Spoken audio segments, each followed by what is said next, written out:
Tony चिड़िया और कौवा की कहानी। बहुत समय पहले की बात है। एक हरे भरे जंगल में टोनी नाम की एक छोटी सी चिड़िया और कौवा रहते थे। टोनी अपनी चहचहाहट और मीठे गीतों के लिए प्रसिद्ध थी। वह हमेशा खुश रहती थी और अपने दोस्तों को खुश रखने के लिए गाती रहती थी। दूसरी ओर कौवा बहुत ही चालाक और शांत स्वभाव का था। उसे अपनी बुद्धिमानी पर बहुत गर्व था, लेकिन वह थोड़े घमंडी भी थे। एक दिन टोनी चिड़िया और कौवा जंगल के बीच में बने एक बड़े वृक्ष के नीचे बैठे थे। दोनों के पास खाने के लिए कुछ खास नहीं था। टोनी के पास केवल एक छोटी सी रोटी का टुकड़ा था, जबकि कौवे के पास एक अच्छा सा पका हुआ मांस था। टोनी ने देखा कि कौवा खुशी से मांस का स्वाद ले रहा है, जबकि वह खुद भूखी थी। टोनी ने कौवे से कहा, कौवे भाई, तुम हमेशा इतना खुश रहते हो, मुझे भी कुछ खाने को दे दो। कौवा हंसते हुए बोला, तुम्हारे पास तो रोटी का टुकड़ा है, तुम्हें फिर भी शिकायत है। तुम हमेशा गाती रहती हो, तुम्हारे पास इतना स्वादिष्ट खाना क्या होगा।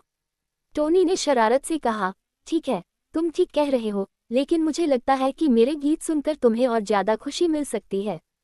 क्या तुम मेरे गीत सुनने का आनंद लेना चाहोगे। कौवा सोचने लगा और फिर उसने कहा, तुम अगर मुझे ऐसा गीत गाकर सुनाओ जिसे मैं न भूल सकूं, तो मैं तुम्हें अपना मांस दे दूंगा। टोनी ने खुश होकर गाना शुरू किया। उसकी आवाज इतनी प्यारी थी कि उसे सुनकर हर पक्षी और जानवर खुश हो गए। वह गीत पूरे जंगल में गूंजने लगा। कौवा भी मंत्रमुग्ध होकर सुनने लगा। टोनी का गाना खत्म होने के बाद कौवा बोला, वाह, तुम्हारी आवाज तो बहुत ही शानदार है, लेकिन मैं अब तुम्हें अपना मांस देने का वादा नहीं कर सकता।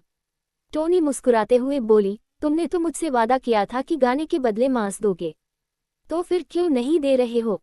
कौवा थोड़ा शर्माया और बोला, तुम्हारी आवाज तो बेहतरीन है, लेकिन तुमने मुझे एक जाल में फंसा लिया। अब मैं तुम्हें अपना मांस नहीं दे सकता। टोनी चिड़िया मुस्कुराए और बोली, मैंने तुम्हें सिर्फ खुश करने के लिए गाया था, मुझसे कोई बदला लेने की जरूरत नहीं है। असल में सच्ची खुशी तो इस संसार के हर जीव को मिलनी चाहिए।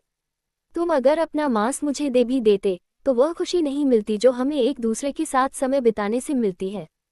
कौवा ने टोनी की बातों को समझा और उसे आशीर्वाद देते हुए कहा, तुम सही कहती हो टोनी, सच्ची खुशी तो दूसरों के साथ बांटने से ही मिलती है। अब मैं तुमसे दोस्ती करना चाहता हूँ। इस तरह से टोनी चिड़िया और कौवा अच्छे दोस्त बन गए। दोनों ने एक दूसरे से बहुत कुछ सीखा और जंगल